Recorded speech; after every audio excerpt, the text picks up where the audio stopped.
कृष्णाय वासुदेवाय देवकी नंदनाय च नंदगोपकुमाराय गोविंदाय जय श्री कृष्ण चैतन्य प्रभु नित्यानंद श्री अद्वैत गदाधर शिवासादि गौरभक्तवृंद हरे कृष्णा कृष्णा कृष्णा हरे हरे हरे राम राम राम हरे हरे हरे कृष्णा।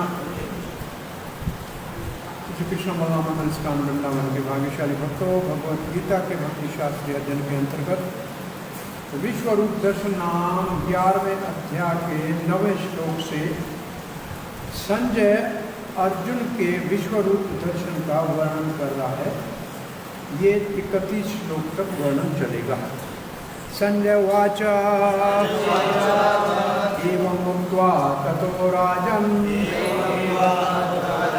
महायोगेश्वरो हरिः दर्शयामास पार्थाय परमं रूपम ऐश्वरम्।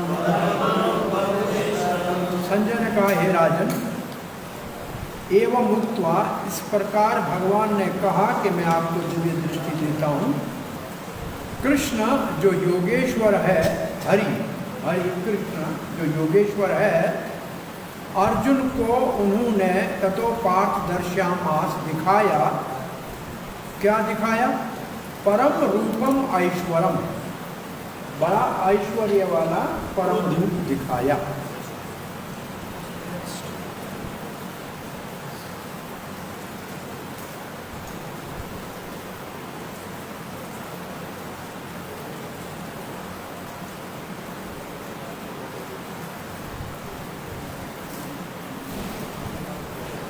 ये 6 जो श्लोक है 9 से 14 तक, ये 9 से 14 तक जो ये 6 श्लोक है, इसमें संजय जो अर्जुन कह रहा है कृष्ण को, उसको वर्णन कर रहे हैं। इसको ऐसे कह, कृष्ण को देख के अर्जुन बोल रहा है, लेकिन हमको संजय सुना रहे हैं कि अर्जुन कृष्ण को ऐसे कह रहे हैं।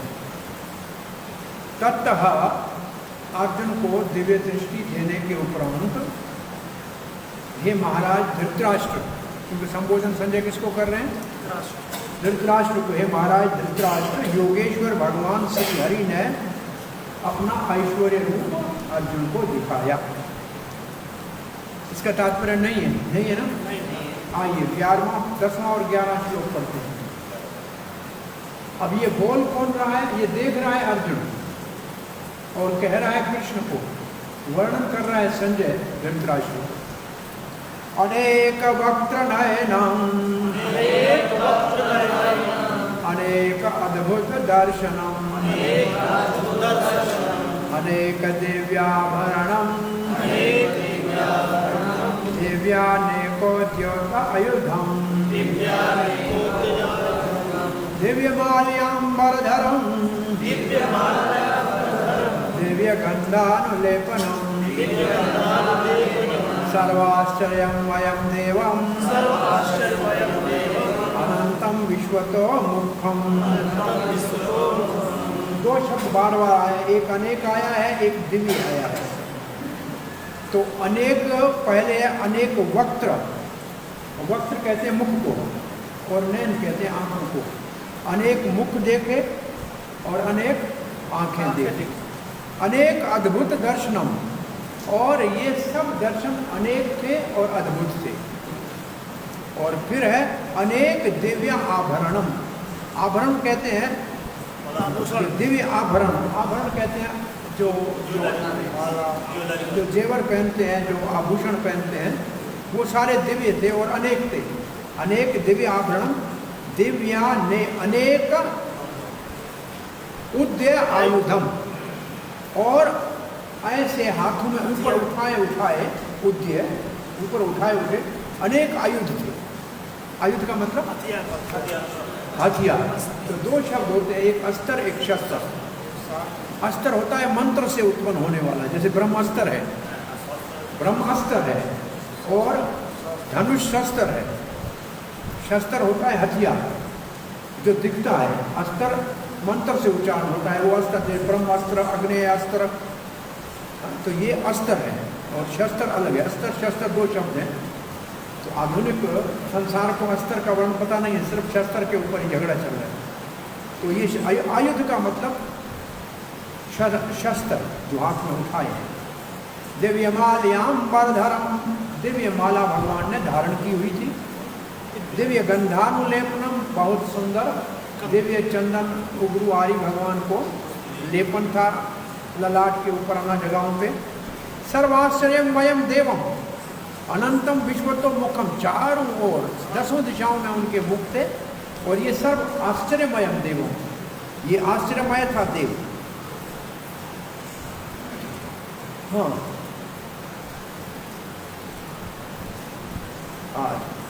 माल्याम अंबर, माल्या और अंबर दो शब्द है। माल्या माला है, अंबर वस्त्र है। अंबर के जैसे पीतांबर, पीता अंबर, अंबर का मतलब वस्त्र, पीत मतलब पीला। तो माल्या के साथ अंबर है, दो चीज़ें हैं, माला पहनी हुई है, अंबर पहने हुए हैं और बहुत सुंदर सुगंधित दिव्य माल्याम बरधरम, दिव्य गंधानुलेपनम, और अनंत दिशाओं में भगवान के मुख हैं।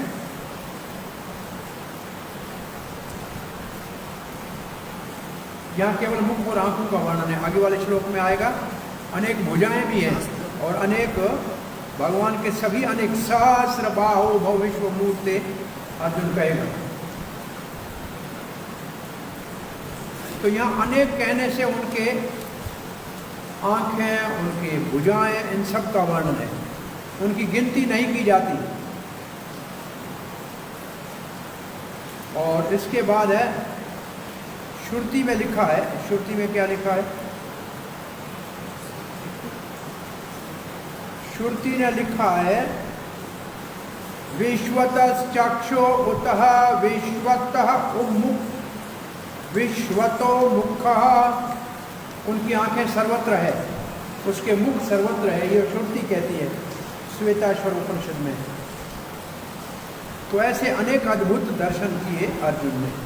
श्रील प्रभुपाद जी लिखते हैं इन दो श्लोकों में बार बार जो है, एक तो शब्द आया है अनेक,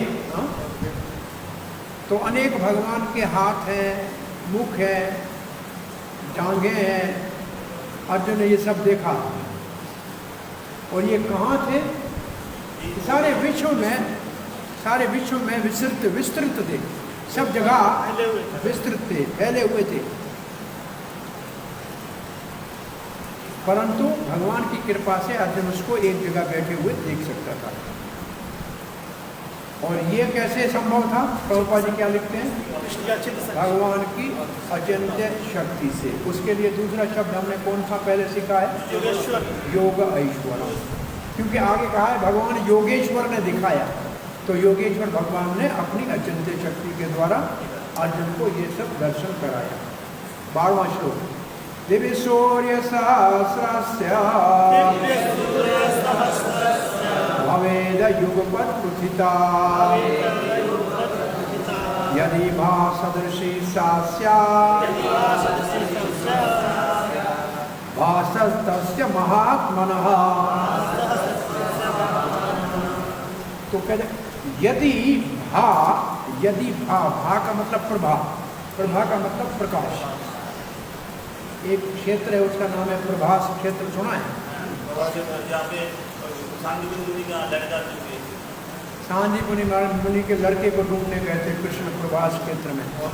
आज प्रभास क्षेत्र कृष्ण सोमनाथ प्रभास क्षेत्र में ही है और उसके पास में कृष्ण की यदुवंश के संहार की लीला वही हुई है। यदुवंश संहार लीला वहाँ हुई है। त्रिवेणी तीर्थ वहाँ है। भगवान बलराम जी का पाताल में जाने का स्थान वहाँ है। उद्धव को जो भगवान ने उपदेश दिया है वो स्थान वहाँ है। और भगवान जहाँ से अपने धाम गए हैं वो बाउल तीर्थ भी वहाँ है।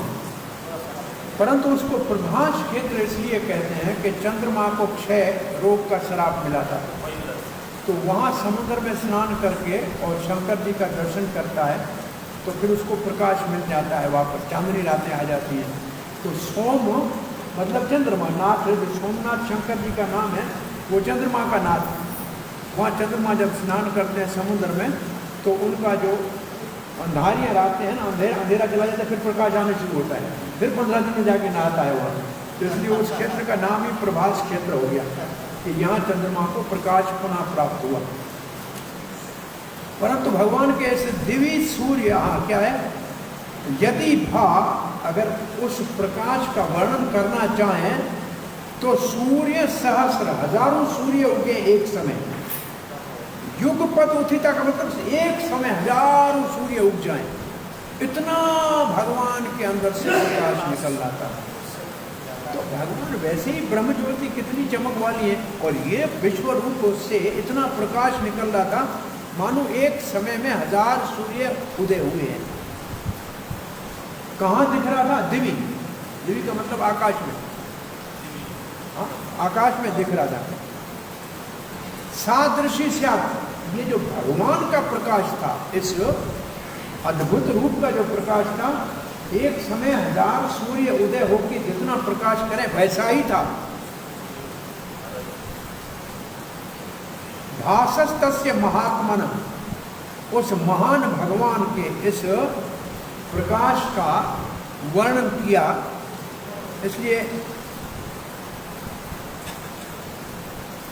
तो इस श्लोक में भगवान के प्रकाश ऐसे का वर्णन किया जिसकी किसी तुलना दी नहीं जा सकती, कि उसके साथ तुलना हो नहीं सकती।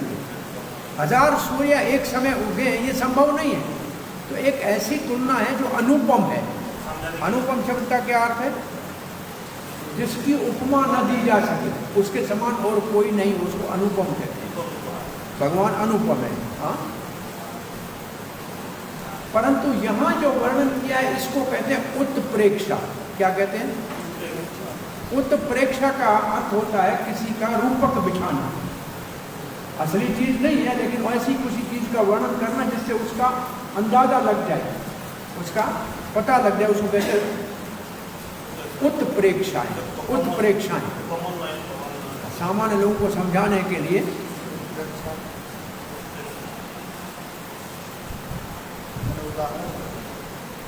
अब श्रील प्रभुपाद लिखते हैं, अर्जुन ने क्या देखा? अवर्णनीय, जिसका वर्णन किया नहीं जा सकता है। अर्जुन ने जो देखा उसका वर्णन नहीं किया जा सकता। अवर्णनीय के लिए क्या शब्द लिखा है? अकथ्य, अवर्णनीय की बात, जिसका वर्णन ना हो सके। परंतु संजय उसका एक रूपक, एक उसका रूपक बिठा रहे हैं। जिस रूपक के लिए हमने कौन सा शब्द बताया अभी आपको? उत्प्रेक्षा। उत्प्रेक्षा को रूपक भी कहते हैं। तो रूपक बिठा रहे हैं धृतराष्ट्र को समझाने के लिए। ये तो भैंस के आगे बेन बजाना है, वो पहले देख एक धृतराष्ट्र को आंखें नहीं, फिर उसको कहे 1000 सूर्य, उसको एक का ही पता नहीं बेचारे को। उसको समझा रहे हैं कि हे महाराज प्रज्ञा चक्षु, आप 1000 सूर्य के समान होते, एक का कितना होता है क्या पता। तो ये ऐसा रूपक उसके लिए बिठा रहा है। इसलिए तुलना किससे दे रहे हैं? एक समय में 1000 सूर्य उदय हो, जितना प्रकाश हो उतना प्रकाश उस भगवान के अद्भुत दिव्य विश्व रूप से निकल रहा था। 13वां श्लोक, तत्रैकस्थं एकस्थं जगत्कृत्स्नं प्रभक्तं अनेकधा अपश्यद् देवदेवस् शरीरे पांडवस्तदा। उसी युद्ध भूमि में, तत्र, तत्र का मतलब कुरुक्षेत्र के रणभूमि के मध्य, कहाँ? देव देवस्य शरीरे, भगवान श्री कृष्ण के शरीर में। देव देवस्य शरीर, जो देवताओं के द्वारा भी पूजनीय भगवान है, उसके शरीर में पांडवा तदा अपश्यत, अर्जुन ने देखा। क्या देखा? जगत कृत्स्नम, पूरे जगत के सारे भाग देखे एक जगह पे, एक स्तंभ। बोला एक जैसा दिखा, नहीं, ऐसे जैसे जगत घूम रहा है, जैसे गोला धरती का घूमे ना, तो ऐसे घूम रहा है। अनेक दृष्टियों से देखा, अनेकधा प्रभक्तम, जगत एक देखा अनेक दृष्टि से, वो चल ही रहा था। अनेक प्रभक्तम,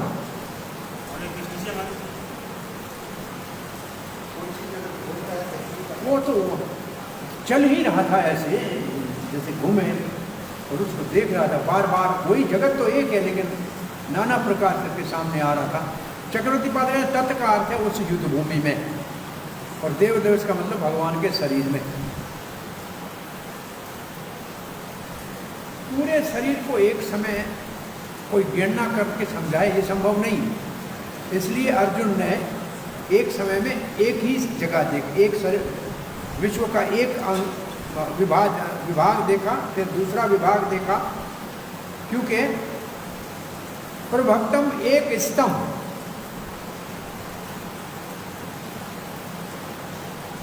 इसका अर्थ ये है कि कुछ चीजें मानो कि भगवान के चरणों में थी, कुछ जांघों में थी, को ऐसे। तो अर्जुन जैसे देखता गया, वहां अलग अलग अलग चीजें पूरे संसार की दिखाई देने लगी। और ये भी देखा कुछ चीजें पृथ्वी की बनी हुई थी, कुछ सोने की बनी हुई थी, कुछ हीरे माणिक मोतियों की बनी हुई थी। और कितना बड़ा था? बोला 50 करोड़ योजन। नहीं नहीं नहीं बोलते, नहीं नहीं 100 करोड़ योजन, नहीं नहीं नहीं नहीं 1000 करोड़ योजन, कोई अंत नहीं था, इतना भगवान का विस्तार फैला हुआ था। क्या हुआ उसके बाद? बलदेव विद्याभूषण कहते हैं उसी युद्ध भूमि में कृष्ण के शरीर में, और कृष्ण के शरीर में हजारों सरों वाले दिव्य रूप को अर्जुन ने देखा, और उसमें पूरा ब्रह्मांड समाया हुआ था। और प्रभुभक्त का मतलब अनेक जगहों पे अलग अलग चीजें उन्होंने देखी, जैसे 7वें श्लोक में कहा है। 7वें श्लोक में क्या है देखो,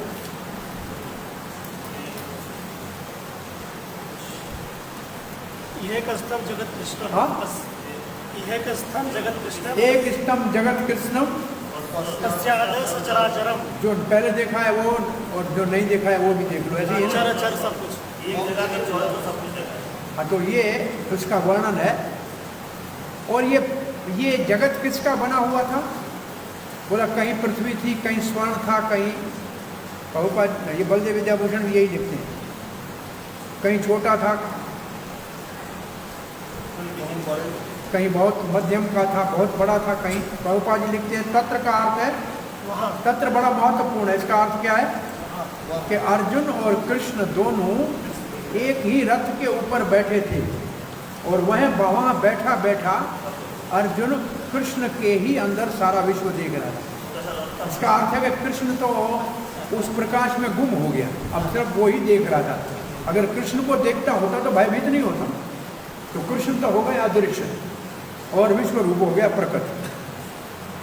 कृष्ण अगर वहां होते तो अर्जुन को भय नहीं लगता। तो वहां रथ के ऊपर बैठे बैठे कृष्ण के शरीर में ये सब देख रहे हैं। तो कहते दूसरे युद्ध भूमि में कोई भी नहीं देख सकता, क्योंकि अर्जुन को ही भगवान ने दिव्य दृष्टि दी थी, बाकी नहीं देख सकते थे। और दिव्य दृष्टि नहीं दी थी किसी ने नहीं देखा। देवलोक देखे, ऊपर वाले ऋषि देखने तो आएगा, देवलोक ऋषि लोग देखें, क्योंकि ये दिव्य रूप है, देवताओं का रूप। अब लिखा है, देखो प्रभुपाद जी ने क्या लिखा है, अर्जुन भगवान श्री कृष्ण के ही शरीर में हजारों लोग देख रहे हैं। और हम वैदिक साहित्य से सुनते हैं कि अनंत कोटि ब्रह्मांड है, कुछ पृथ्वी के बने हैं, कुछ सोने के हैं, कुछ हीरे मोतियों के बने हैं, कुछ महान बड़े हैं, कुछ छोटे हैं, कुछ मध्यम जो है आकार के हैं। वो रथ के ऊपर बैठा हुआ अर्जुन ये सब कुछ देख रहा था, लेकिन लोग समझ नहीं रहे थे कि अर्जुन और कृष्ण में क्या बात हो रही है। 14 श्लोक। ततस्य विस्मयाविष्टो हर्ष रोमा धनंजय प्रमय शीर्षा देवं कृतांजलिरभाषत। तत् उसके उपरांत अर्जुन को पहला कौन सा रस अर्जुन में प्रकट हुआ? विस्मय। क्या लिखा है देखो, विस्मय, आश्चर्य, इसको कहते हैं विस्मय रस। रस कितने हैं भक्ति रसामृत सिंधु में पढ़े हैं? उसमें से 5 है स्थायी और 7 है गौण। उन 7 में एक ये है।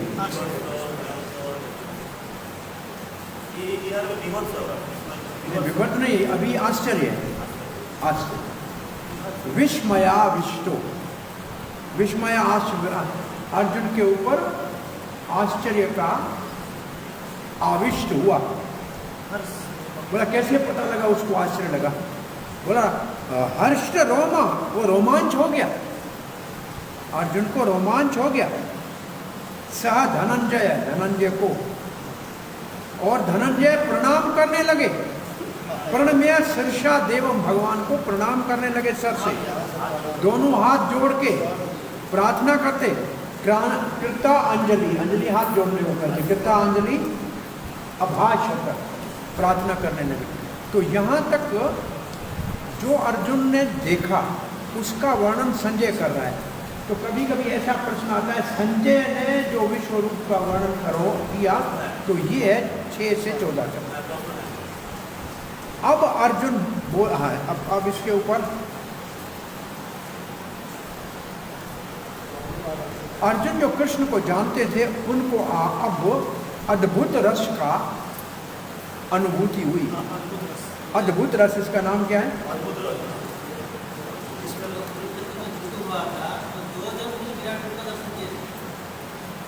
क्या बोला? क्या क्या प्रश्न क्या है? बोल रहा है कि विश्व रूप से 2 लोग देखेंगे और 100 लोग देखेंगे। हरे कृष्ण। ये कुरुक्षेत्र में जो महाभारत का युद्ध हुआ था, केवल ये 2 जन ही भगवान का विराट रूप देखने के लिए योग्य थे? बोल रहा है कि जो कुरुक्षेत्र में युद्ध हुआ, विराट रूप का जो दर्शन हुआ, सिर्फ 2 ही लोग देखेंगे और देखेंगे लोग जो वहाँ थे। एक अर्जुन ने देखा और किसी ने नहीं देखा, बाकी देवताओं ने देखा, ऋषियों ने देखा, लेकिन उस युद्ध भूमि में खड़े हुए किसी ने नहीं देखा। संजय ने देखा जिसने धृतराष्ट्र को सुनाया, और व्यास देव ने देखा जिसने लिखा, लेकिन युद्ध में खड़े हुए किसी ने नहीं देखा। और हम देख रहे हैं, प्रभुपाद ने लिखा है, आपको बता रहे हैं। महाभारत में भीष्म पर्व में पितामह भीष्म अर्जुन कृष्ण को स्वयं प्रणाम करके कहते हैं, आपका विराट रूप दर्शन करके सब भयभीत हो गए। वो कैसे पता था पितामह भीष्म को? वो जो पांडवों की सभा में भगवान श्री कृष्ण जब शांति दूत बन के गए थे, तो विश्वरूप जो दिखाया था वो उन सब ने देखा था। उसको द्रोण ने देखा, भीष्म ने देखा, और उसको भी सबने नहीं देखा। उधर कृपा आचार्य इन 3-4 ने वो देखा था, ये नहीं। ये देखते इसमें काल रूप देखते तो ये सारे का चूर्ण बन रहे हैं, तो हथियार छोड़ के पहले ही घर चले गए होते। ये उनको दिखाया नहीं, ये नहीं दिखाया। भीष्म पितामह को मालूम था क्या होने वाला है, वो महाजन है, भगवान जितना उनको जन्माते हैं उतना जान लेता है, परंतु ये देखा नहीं। अब तो पहला कौन सा अर्जुन विश्वरूप देखने से, श्री कृष्ण के विश्वरूप देखने से अर्जुन में कौन से रस उत्पन्न हुए? तो पहला कौन सा? आश्चर्य, अद्भुत रस, पहला बार आश्चर्य या अद्भुत रस। और पहला बार सर से प्रणाम किया, पहले तो हाथ ही वो प्रणाम हाथ जोड़ के सर से, पहले ये पहला रस याद कीजिएगा।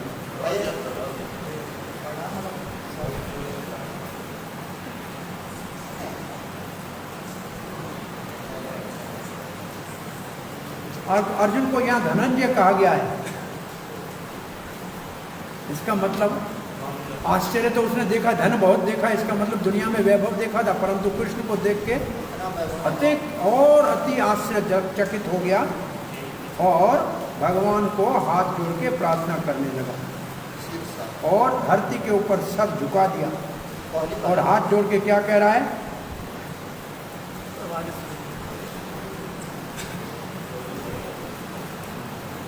अब देखो एक लाइन लिखी है बलदेव ने, उन्होंने अपने आंख बंद नहीं करे डर के मारे। अभी तो उसको आश्चर्य लगा है, डर आगे लगेगा जब काल देखेगा तब दूसरा भाव आएगा। अब एक रस कैसे उत्पन्न होते हैं, रस कैसे उत्पन्न होता है, उसके लिए एक होता है आलम्बन, एक आलम्बन।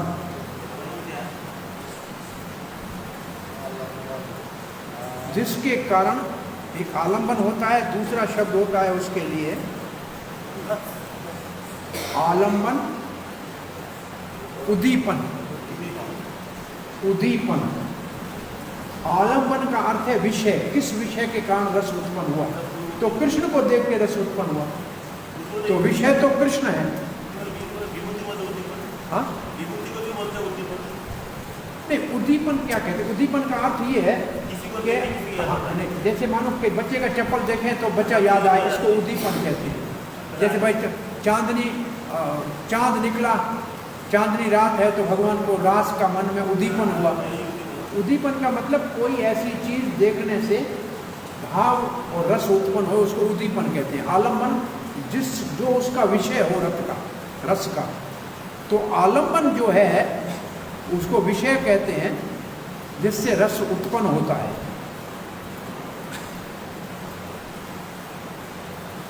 रस में 5 अंग होते हैं। रस जो कोई रस होता है उसमें 5 अंग होते हैं। सात्विक भाव, सात्विक भाव क्या होता है? जैसे रोमांच हुआ, ये सात्विक भाव है, हंसना नाचना, ये सात्विक भाव है। दूसरा होता है अनुभाव, ये जो ये अनुभाव, संचारी भाव, विभाव और स्थायी भाव। संचारी ये क्या है? जो आपने जहाँ छोड़ा है भक्ति रसामृत सिंधु, इसके दूसरे अध्याय में ये सब चीजें, 19वें अध्याय से ये शुरू होगा।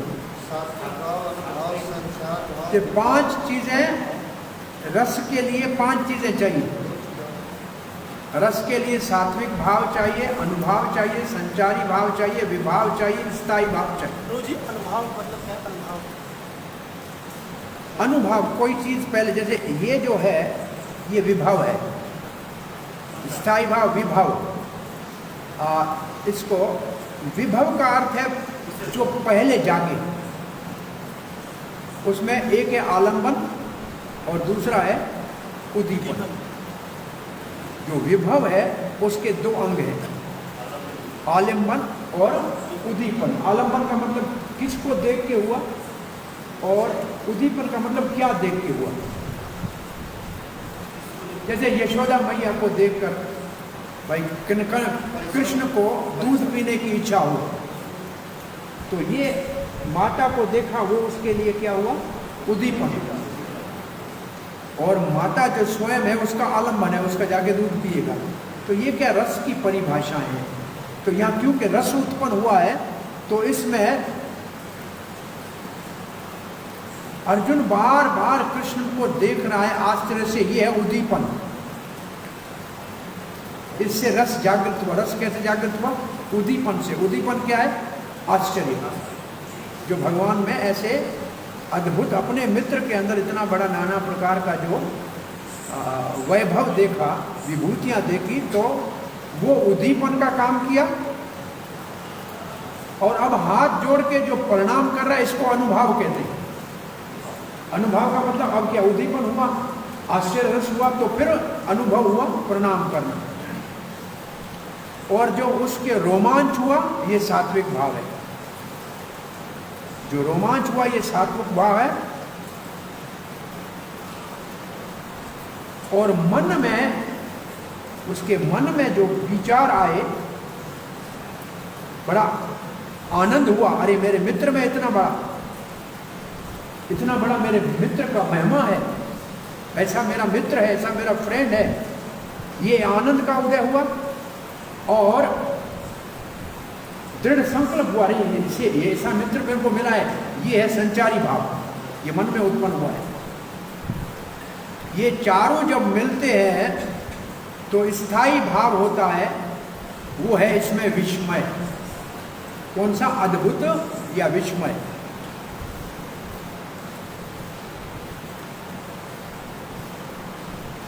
तो यह विस्मय के भाव में उत्पन्न हुआ।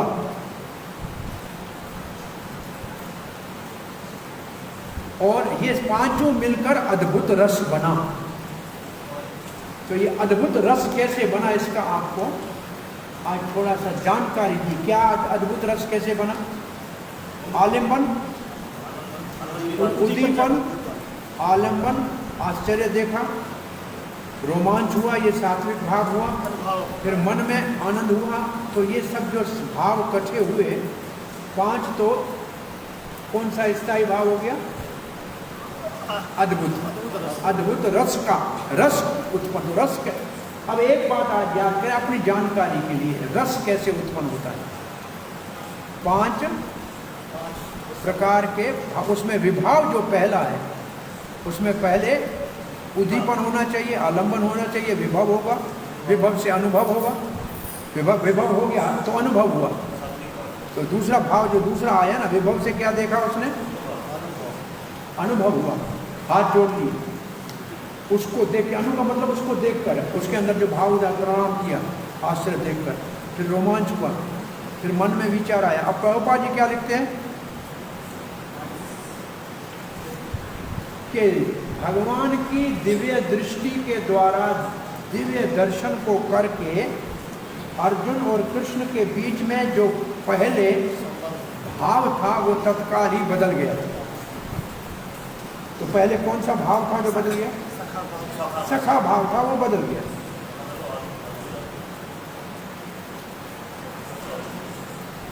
पहले दोनों क्या, उनका पहले स्थायी भाव है सखा, परंतु यहां अर्जुन ने भगवान को प्रणाम किया हाथ जोड़कर, भगवान के विश्व रूप की महिमा गा रहा है अर्जुन, प्रार्थना कर रहा है। क्यों कर रहा है?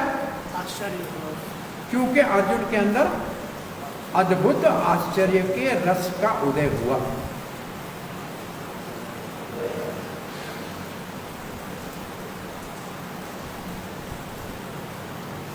अब महान भक्त कृष्ण को क्या देखता है?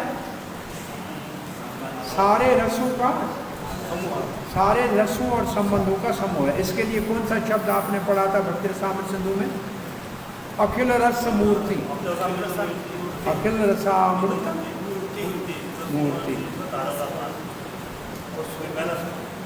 अब 12 रस हैं शास्त्र में, प्रभुपाद जी लिखते हैं, वो सारे के सारे श्री कृष्ण में सदा ही 12 ही रस श्री कृष्ण में परिपूर्ण है।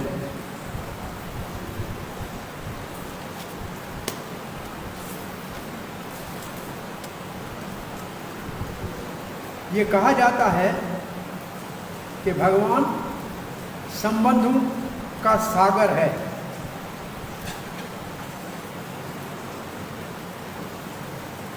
अब किस किस के बीच में संबंध होते हैं? प्रभुपाद 3 संबंध लिखे थे, वो जीव जीव के बीच में, और देवताओं के बीच में, और भगवान और भक्त के बीच में।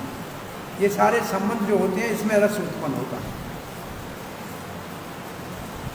यहाँ अर्जुन कृष्ण के संबंध कौन से प्रभावित हुए हैं? आश्चर्य, अद्भुत। अर्जुन बहुत गंभीर है, परंतु रोमांच हो गया और प्रणाम करने लगा हाथ जोड़कर, भयभीत नहीं हुआ, परंतु कृष्ण के अद्भुत रस से अभिभूत हुआ।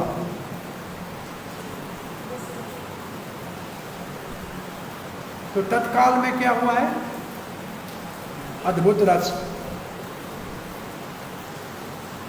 जो कृष्ण अर्जुन का सखा रस है, उसमें ये अद्भुत रस का उदय हुआ है।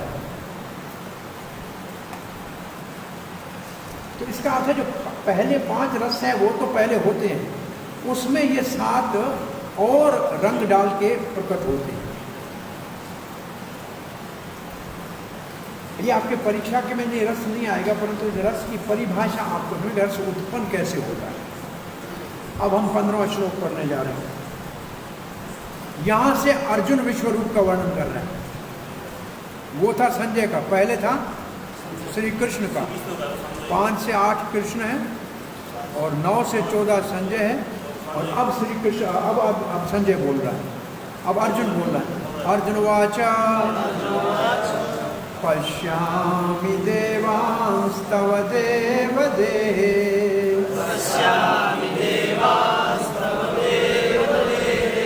सर्वांस्तथा भूत विशेष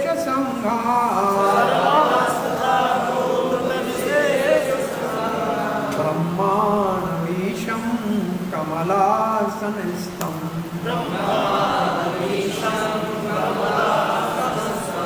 ऋषिं च सर्वान् उर्गांश्च देव्या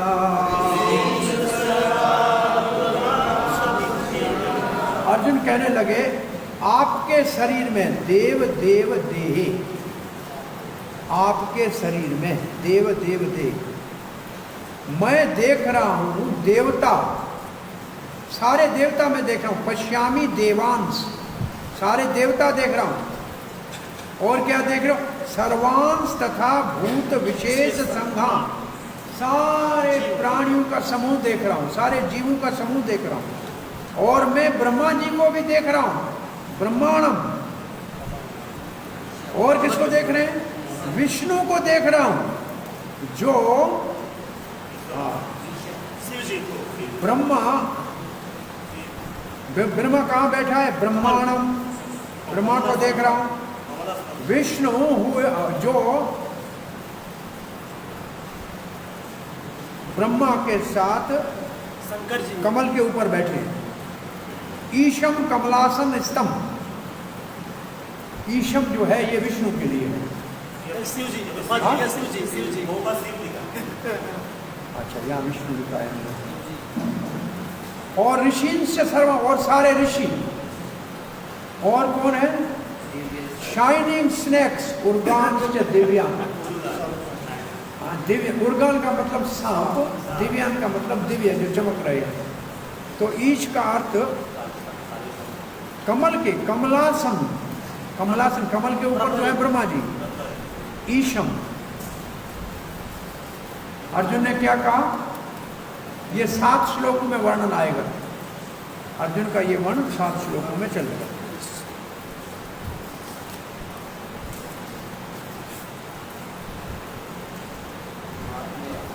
मैं सारे जूनियों में उत्पन्न होने वाले जीवों को देख रहा हूं, भूत विशेष। ब्रह्मा जी को देख रहा हूं, चतुर्मुखी को। विष्णु अंतर्यामी को देख रहा हूं। ब्रह्मा जी कमल के ऊपर है, जो गर्भदक्षाई विष्णु है उसको देख रहा हूं, ईश को। अब इसका अर्थ क्या, ये क्यों लिख रहे हैं बलदेव? जब इन्हें ब्रह्मा कहाँ देख रहे हो? बोला नीचे विष्णु, विष्णु की नाभि से निकला कमल, और कमल का डंडा, उसके ऊपर कमल, उसके ऊपर विष्णु, ब्रह्मा को देख रहा हूँ। तो ब्रह्मा देख रहा हूँ, डंडा देख रहा हूँ, और गर्भोदक्षाय विष्णु भी देख रहा हूँ। और मैं वासुकी नाग, ये जो है वासुकी को देख रहा हूँ। श्री प्रभुपाद लिखते हैं, जगत की सब चीज़ों को अर्जुन देख रहा है, इसलिए वो ब्रह्मा जी को देख रहा है, जो पहला ही सृष्टि में उत्पन्न जीव है। और दिव्य सर्पों को देख रहे हैं। अब देखो गर्भोदक्षाय विष्णु तो है, गर्भोदक्षाय विष्णु ही उसको देख रहे हैं। पर ईश को शंकर भी कहते हैं, दोनों बात। तो गर्भोदक्षाय कहाँ रहते हैं? गर्भ सागर में, वो तो पाताल से भी नीचे। ऐसे क्यों? भगवान है सबसे नीचे क्यों? उसी से तो पाताल लोक निकलता है, जो सबसे नीचे। उसके बाद सब लोग है ऊपर, तो नीचे भगवान। भगवान की नाभि, इसको आप नाभि, नाभि को नभ कहते हैं। आकाश इतनी बड़ी है, इतनी बड़ी है कि वहाँ से जो कमल का डंडा है, ये पूरा ब्रह्मांड है, पूरा ब्रह्मांड है। नीचे पाताल लोक है, वो उसका पहला मंजिल है और 14 मंजिल की इमारत है पूरा ये दुनिया, पूरी दुनिया। तो कमल कितना होगा? इससे भी बहुत बड़ा होगा। एक बार हम कहाँ कुंभ मेले में ये विचार कर रहे थे, 2 बूंदें अमृत की गिरी तो कितनी जगह पे गिरी होगी? तो बोला जब देवताओं के हाथ के कलश से गिरी हो कम से कम 1 किलोमीटर में तो होगी, तो बूंद भी उनकी इतनी छोटी नहीं होगी। तो इसलिए जो वो पूरा क्षेत्र है त्रिवेणी संगम में, कहीं भी स्नान करो अमृत वहाँ है।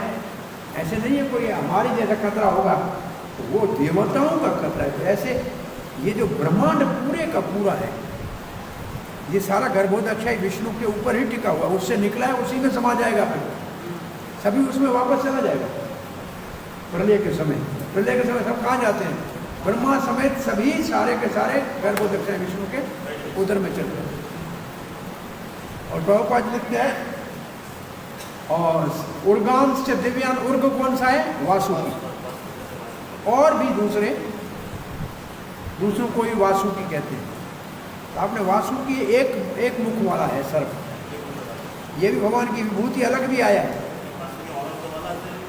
इस वासुकी को आपने कहाँ पढ़ा है? कहाँ सेवा, कहाँ वासुकी ने की है, कहाँ सेवा में लगा है? समुद्र मंथन में वासुकी को लाए थे, कहा कि तुम्हारे को रस्सी बनाएंगे।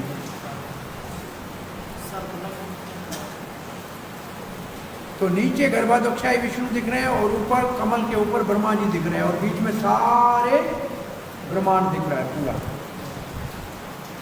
इसका मतलब आज से अंत तक सब कुछ अर्जुन ने देखा, एक जगह रथ के ऊपर बैठे हुए। ये सब श्री कृष्ण की कृपा से संभव था।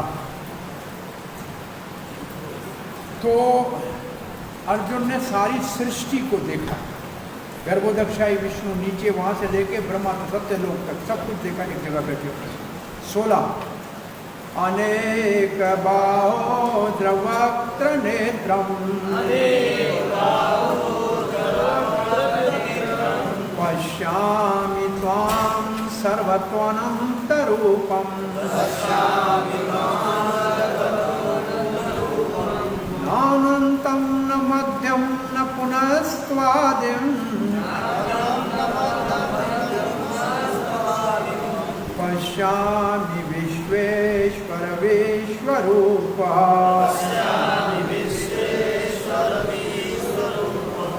पश्यामि त्वाम सर्वत्र, मैं आपको सर्वत्र देख रहा हूं। अर्जुन कह रहा है क्या देख रहे हो? भगवान पूछते हैं अनंत रूपम, जिसका कोई अंत नहीं है, अनंत रूप को देख रहा हूं। मतलब क्या है उसमें अनेक बाहु उद्र वक्त्र नेत्र। अनेक मतलब ज्यादा, बाहु का मतलब हाथ, और उद्र का मतलब पेट, वक्त का मतलब मुख, नेत्र का मतलब आंखें। हे विश्वेश्वर, हे विश्व के ईश्वर, ये आपका विश्व रूप मैं देख रहा हूं। विश्व रूप न पश्यामि, क्या नहीं देख रहे हो? बोला न आदि न अंत न मध्य, कहाँ से शुरू होता है कहाँ खत्म होगा, कहाँ बीच है पता नहीं लगता है। ये तो सारे का सारा सर्वत्र देख रहा हूँ। कहाँ देखो, कहाँ है? चारों ओर से आप ही हो।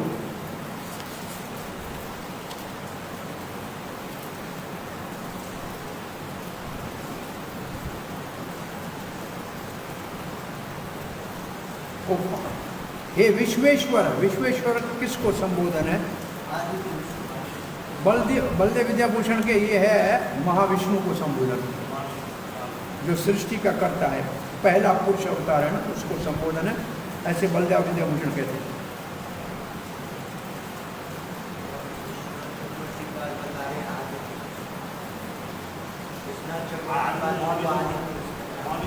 हाँ, वही आदि, वही चारों पुरुषों में आदि वो है, तीनों में से वो पहला है।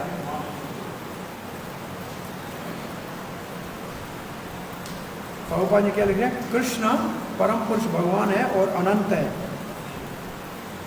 इसलिए उसके द्वारा सब कुछ देखा जा सकता है। आगे क्या आ रहा है देखिए। किरीटिनं गदिनं चक्रिणं च तेजो राशिं सर्वतो दीपतिमान्तं पश्यामि त्वां दुर्निरीक्षं समन्तात् दीपतानलारकद्योतमपरमेयम् पश्यामि त्वां, आपको देख रहा हूँ। क्या देख रहे हो मुझे? क्रीडिनम गदिनम चक्रिणम च, आपके सर के ऊपर सुंदर क्रीट है। क्रीट किसको कहते हैं? मुकुट को क्रीट। अर्जुन का एक नाम है क्रीटी, पढ़ा है कहीं? क्रीटी नाम का, क्रीटी गदी है, भगवद गीता में क्रीटी नाम है। भगवान संबोधन अर्जुन का नाम क्रीटी क्यों है? अर्जुन के मुख्य 8 नाम है, कितने हैं? अर्जुन के कुछ मुख्य नाम है, 6 के 8 कहते हैं। 8 कितने? अच्छा, 8 नाम है। 8 नाम में एक किरीटी है, एक सव्यसाची है। किरीटी का अर्थ है अर्जुन का जो मुकुट था, वो मुकुट इंद्र ने आधे आसन के ऊपर आप अपने साथ बिठा के और दिया था। तो अर्जुन का मुकुट सामान्य संसार का नहीं, इसके उसके लिए नाम ही हो गया किरीटी। और सव्यसाची का क्या अर्थ है? दोनों हाथों से बाण चला सकता है। हम लोग तो एक हाथ से, वो दोनों से, यहाँ से यहाँ दोनों से चला सकते हैं। एक शब्द और अर्जुन का नाम है फाल्गुनी। फाल्गुन नक्षत्र में जन्म हुआ है कि फाल्गुनी उसका नाम है। गुड़ाकेश। कुछ नाम है जो अर्जुन के रोज लेने से बड़ा है, ये कि नए में लोग कुछ नाम देते हैं। कुछ मुख्य 8 नाम अर्जुन के कौन से हैं? भगवद गीता में सबसे प्रसिद्ध नाम अर्जुन का कौन सा? सबसे ज्यादा बार जो लिया गया? पार्थ। और दूसरे नंबर पे कौन थे? तीसरा भारत तीसरा है। गिनती करके देख रहे हैं। हाँ, तो मुख्य पार्थ है, इसलिए भगवान का नाम ही पार्थ साथ ही हो गया। तो मैं आपको देख रहा हूं, मुकुट पहना हुआ है, गदा हाथ में लिया है, चक्र लिया हुआ है। तेजो राशिम सर्वतो दीपंतम, और आपके स्वरूप से चारों ओर से प्रकाश निकल रहा है। कितना प्रकाश है? माने भगवान कहे, बोला दुर्निरीक्षम, देख नहीं सकता हूं, देखने में बहुत मुश्किल है, इतने आंखें बंद हो जाती है, इतना चमक रहा है। और अपरमेयम द्यूतम, द्यूतम का मतलब जो इसका चमक है ना, उसकी नाप नहीं की जाती। अपरमेयम का मतलब जिसका कोई नाप दंड नहीं की जा सकती, कितना किलोमीटर ऐसा का नहीं कह सकते। कहाँ है? समन्ता, सर्वत्र है। कैसा है? दीपत अनल अर्क। अब देखो 3 शब्द है, दीपत, अनल कहते हैं आग को, और अर्क कहते हैं सूर्य को। सूर्य और आग के समान ये प्रज्वलित है, ज्वाला प्रज्वलित है, ताप प्रज्वलित है। अब अर्जुन दूसरे दृष्टि से उसी रूप का वर्णन कर रहा है। पहले चक्र आदि का किया ना, अब कहते हैं आपको देखना ही मुश्किल है।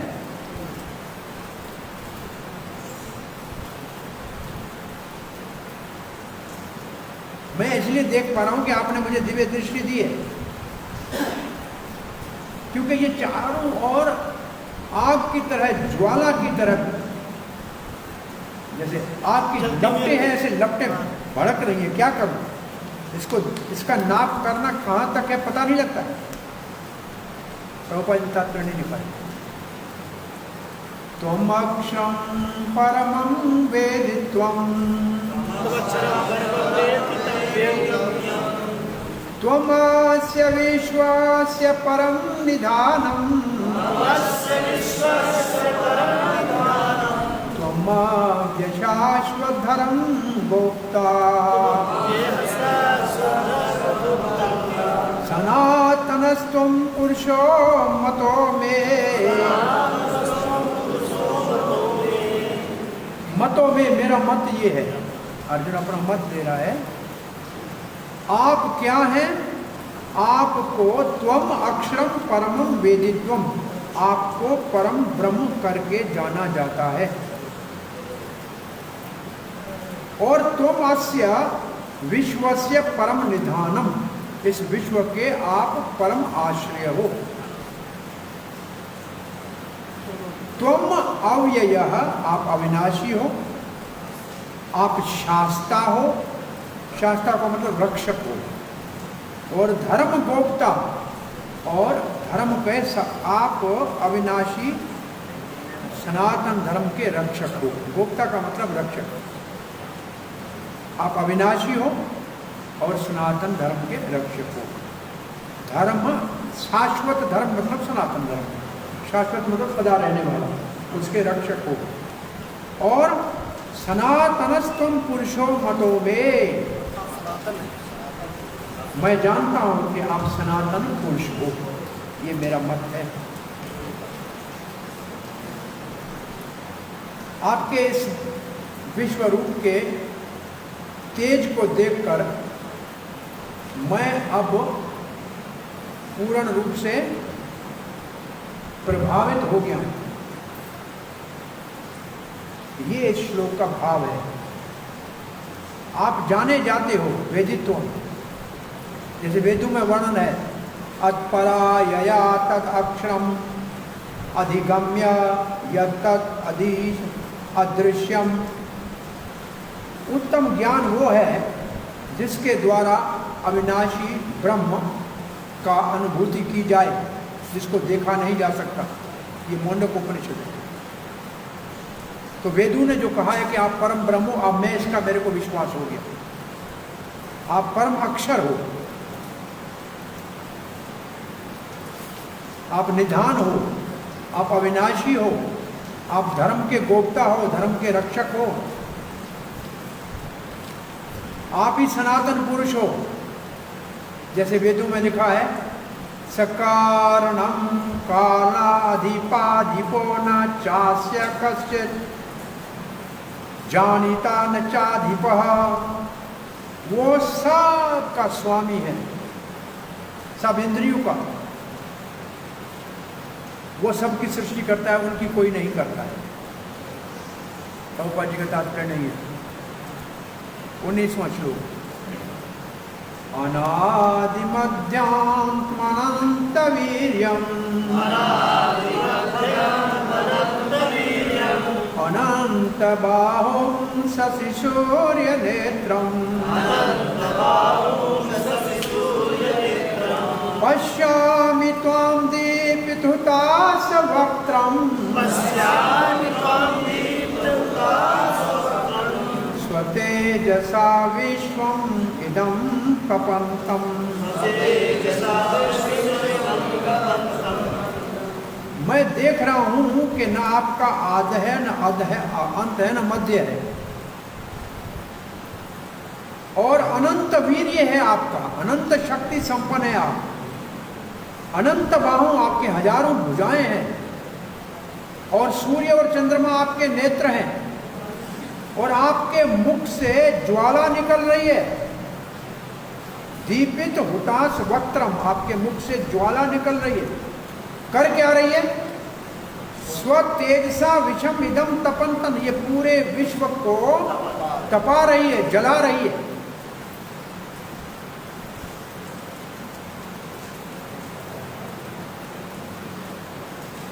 आप अनंत शक्ति वाले हैं। कौन सी शक्ति? बोला 6 शक्ति है जो भगवान की है। वीर्य, यश, श्री, ज्ञान, वैराग्य, ऐश्वर्य। और भी 6 शक्तियों का नाम है। ज्ञान शक्ति, वैराग्य, ऐश्वर्य, वीर्य, तप, तेज।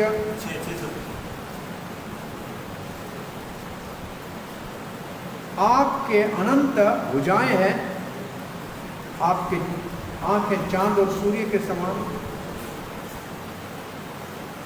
आपकी आंखें सूर्य चांद की समान शीतल है, आनंद देती हैं। किसको? देवताओं को, जो आपके आज्ञाकारी हैं। और आपकी आंखें सूर्य के समान असुरों को तपाती हैं और जलाती हैं। ये दोनों का अर्थ किया है बलदेव जी ने विद्याभूषण में। और आपका मुख ज्वाला उगल रहा है। कैसी ज्वाला? बोला जैसी प्रलय के समय निकलती है, वो ज्वाला निकल रही है जो प्रलय के समय निकलती है।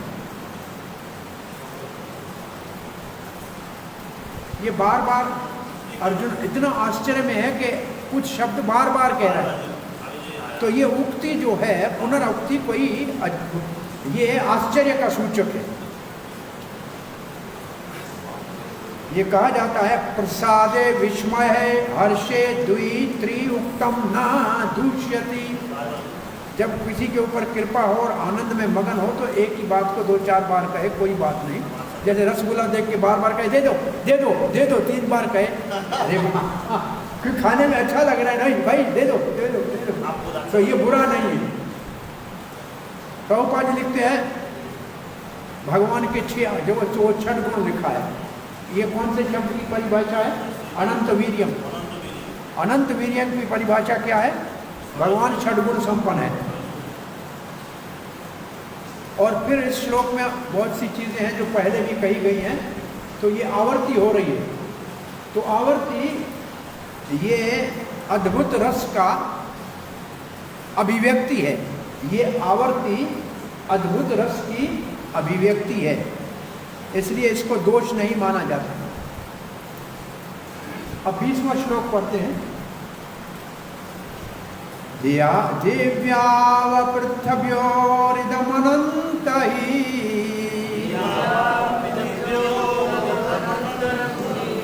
व्याप्तं तव्येकेन दिशश्च सर्वाः दृष्ट्वाद्भुतं रूपम् उग्रं तवेदम् लोकत्रयं प्रविथतं महात्मा।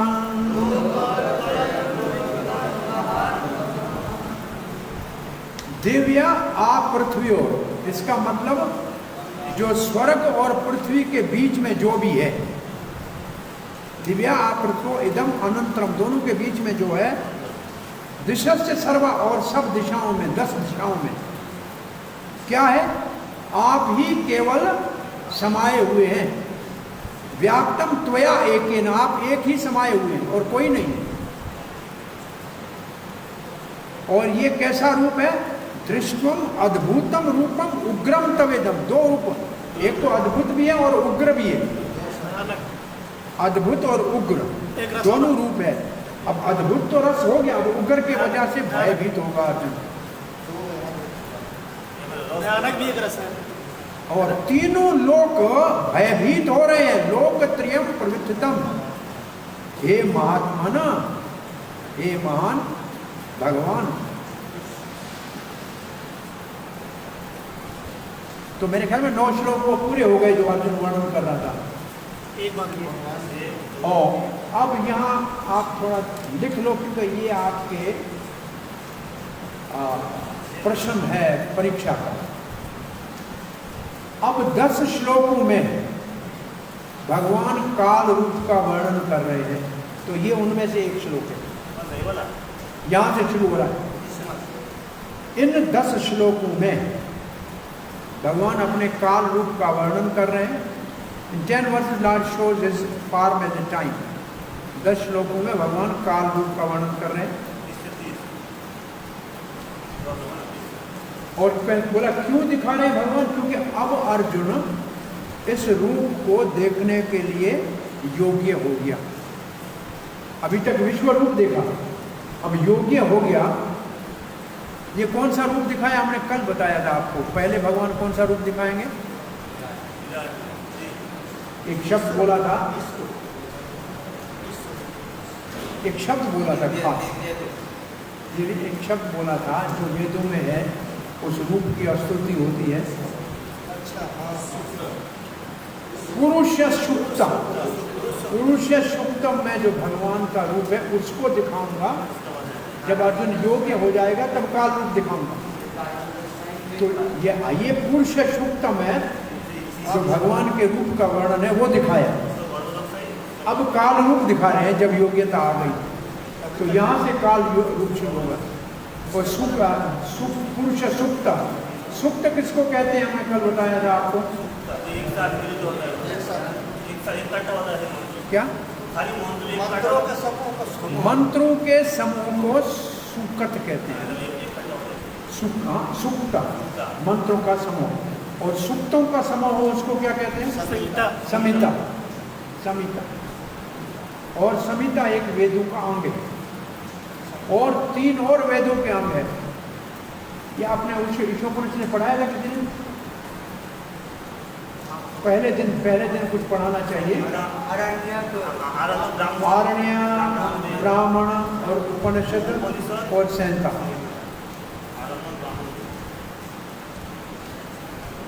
और ये ईशोपनिषद कौन से वेद का अंग है?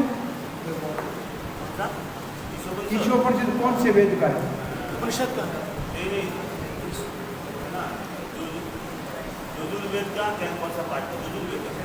यजुर्वेद का है, शुक्ल यजुर्वेद का। शुक्ल यजुर्वेद के अंतिम 40वें अध्याय में 40वां अध्याय शुक्ल यजुर्वेद। तो यहाँ से 10 श्लोकों में, अब जो 10 श्लोक आएंगे उसमें काल रूप का वर्णन है। क्योंकि इसमें आया ना कि सभी दिशाओं को आपके मुख से निकलने वाली अग्नि तीनों लोगों को तपा रही है, ये काल रूप। तो इससे पहले कहाँ से बोला? 14 से लेके बोला था, कहाँ से बोला था? 9 से 14। 9 से 14। अब हम कहाँ हैं? 20 में हैं।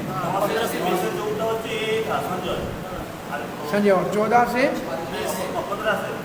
15 से 20 तक अर्जुन ने भगवान को विश्व रूप का वर्णन के लिए प्रार्थना किया, अद्भुत रूप का दर्शन किया।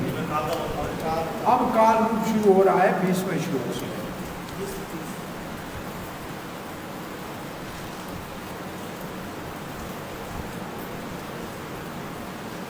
तो पृथ्वी और स्वर्ग के बीच में सभी दिशाओं में केवल आप ही समाये हुए हैं, और आपका ये भयानक रूप, अद्भुत रूप, अनंत रूप तीनों लोगों को तपा रहा है और भयभीत कर रहा है। ये महात्मा ना, तीनों लोगों को आप ढक रहे हैं सब प्रकार से। आप आधार हैं परंतु सबको ढक रहे हैं।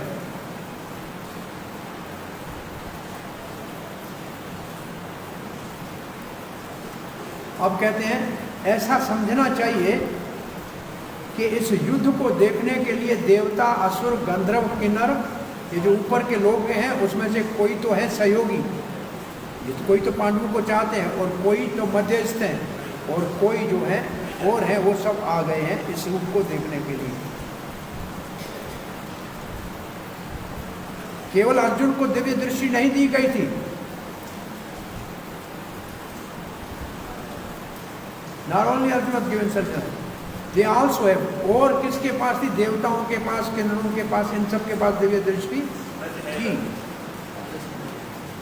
अगर केवल अर्जुन ने, एकमात्र अर्जुन ने यदि ये रूप देखा होता तो कोई कह सकता है कि अर्जुन सो गया था और स्वप्न में देखा है। कहीं गाड़ी चलाता हुआ आदमी सो जाता है, ये तो चलाने वाला दूसरा पीछे बैठा तो सोता ही है।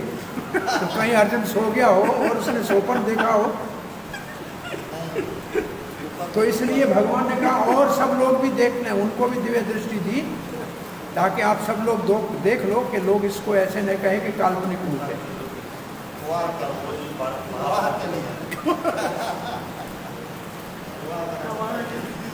भगवान चाहते थे कि बहुत सारे अर्जुन के इस विश्वरूप के दर्शन के साक्षी हों।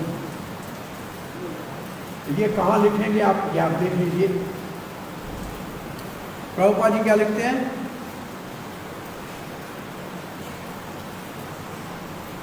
दिव्य आप पृथ्वी हो, स्वर्ग और पृथ्वी के बीच में और तीनों लोकों में।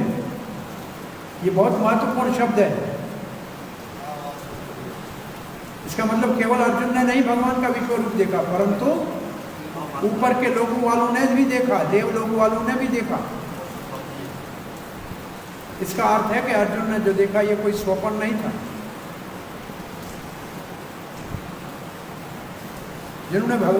जिनके ऊपर भगवान ने कृपा की, दिव्य दृष्टि दी, उन्होंने इस युद्ध भूमि में भगवान के विश्व रूप को देखा। अब 21वां श्लोक पढ़ते हैं और फिर कल के लिए रखते हैं। फिर हमारे पास 10 श्लोक, ये अध्याय भी पूरे हो। हम सोचते हैं कैसे भी नेक्स्ट वीक में हम 12वें अध्याय को पूरा कर लें, तो फिर आप तैयारी करो एग्जाम की आराम से बैठकर। जन्माष्टमी तक, तो जन्माष्टमी कब है?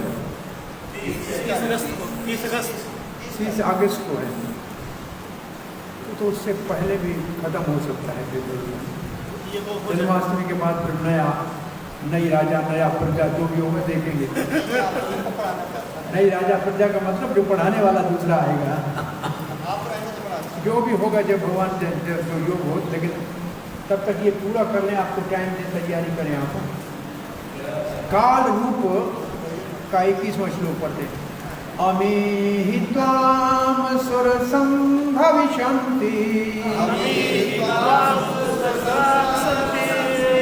केचिद् भीता प्राञ्जल्य गृह्णन्ति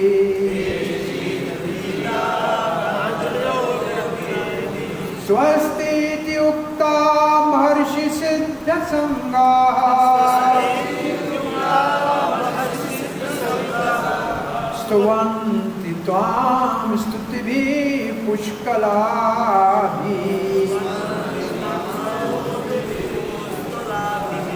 अमीहि त्वां सुरसंगा विशन्ति। बड़े बड़े देवताओं के समूह आपका शरण ले रहे हैं और कुछ भय के मारे हाथ जोड़ के आपकी प्रार्थना कर रहे हैं। केचिद भीता प्रांजल्यो गृह्णन्ति, हाथ जोड़ के आपकी गुड़गुड़ा रहे हैं, आपको प्रार्थना कर रहे हैं भय के कारण।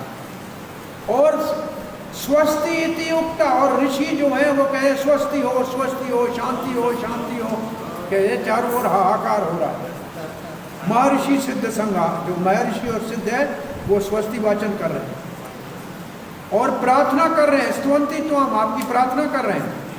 किससे? स्तुति भी पुष्कला भी, बहुत सुंदर श्लोकों से।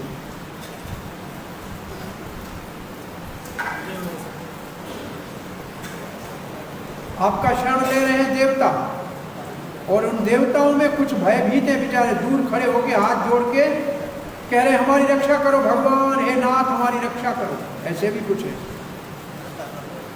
और बड़े बड़े सिद्ध और ऋषि जो हैं वो भय को देखकर सबको शांति के लिए शांति पाठ कर रहे हैं। क्या कर रहे हैं? स्वस्ति अस्तु विश्वस्य, ऐसे कह रहे हैं।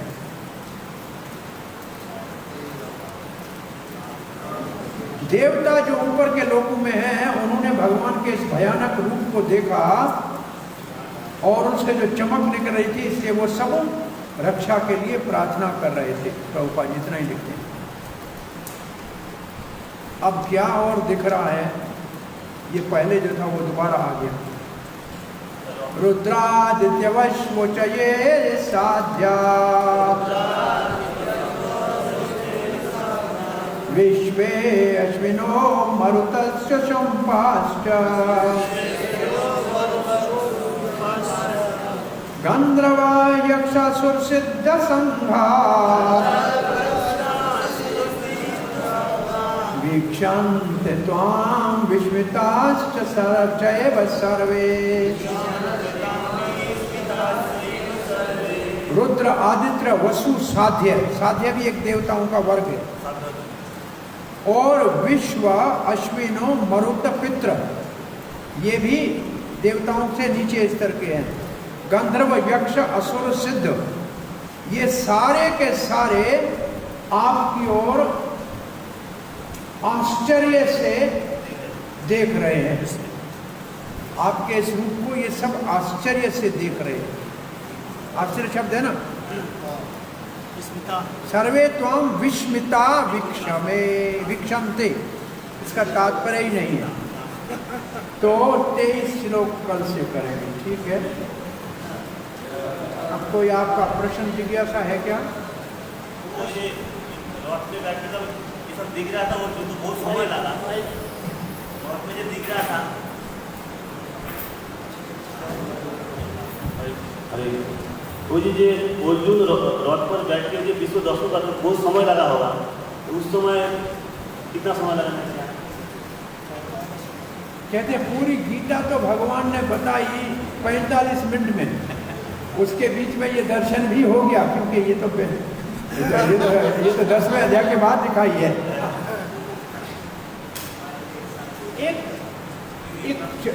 ये झलक ऐसे है, उसमें सब कुछ देख ये इसका कितने समय में अर्जुन ने इसको देखा।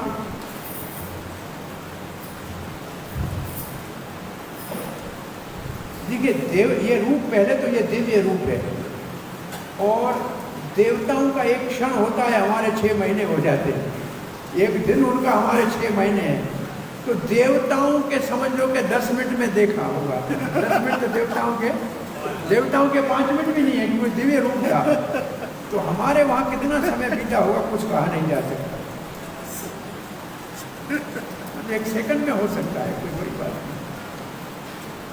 इस रूप को अर्जुन देखता रहे तब तक तो वो मर ही चुके थे सारे। हरे कृष्ण। तो प्रश्न और पूछना। हाँ जी, क्या प्रश्न है? जैसे बोले कि चंद्रमा क्षय हो जाता है श्राप से, हाँ जी, तो कहाँ स्नान करते हैं चंद्रमा? समुद्र में कि वहाँ समुद्र में स्नान करते हैं। इसी के लिए ये यदुवंशी जब कहते हैं, उद्धव कह रहा है कि समुद्र में जब चंद्रमा स्नान करता है ना, तो दूसरी मछलियां समझती है ये भी हम जैसी कोई मछली चमक रही है। ऐसे हम श्री कृष्ण को समझ रहे थे कि हम जैसा कोई यदुवंशी है। आज वो जब चला गया है तब हमको लगता है कि हम उसको समझ नहीं सके। ये उद्धव कह रहा है। वो उदाहरण उस चंद्रमा का दे रहा है जो उसी प्रभास क्षेत्र में जब नहाता था तो दूसरी मछलियां समझती है एक हमारी जैसी मछली है। वो ये नहीं समझती कि ये चंद्रमा। एक है ना श्लोक ऐसा, याद है भागवत में, वो इसी का उदाहरण है। चलो 11वां अध्याय। अभी तो खैर इसके बाद थोड़ा सिद्धांत श्लोक है, ये काल रूप हो जाएगा, फिर अर्जुन की प्रार्थना मुख्य है, और फिर भक्ति वाला अर्जुन की प्रार्थना है, भगवान का चतुर्भुज रूप, फिर अंतिम भाग में टाइम लगेगा। अभी 4 क्लासें तो होगी कम से कम। अब कितना हुआ? 23 हुआ है ना, अभी तो 40 है ना। कल क्लास करेंगे? कल करें या परसों करें? एक तो करनी है, कल करो परसों करो, आपकी मर्जी। कल बरसात होगी तो नहीं करें, नहीं तो परसों करेंगे। होगा तो नहीं करेंगे, परसों करेंगे, इसमें क्या है।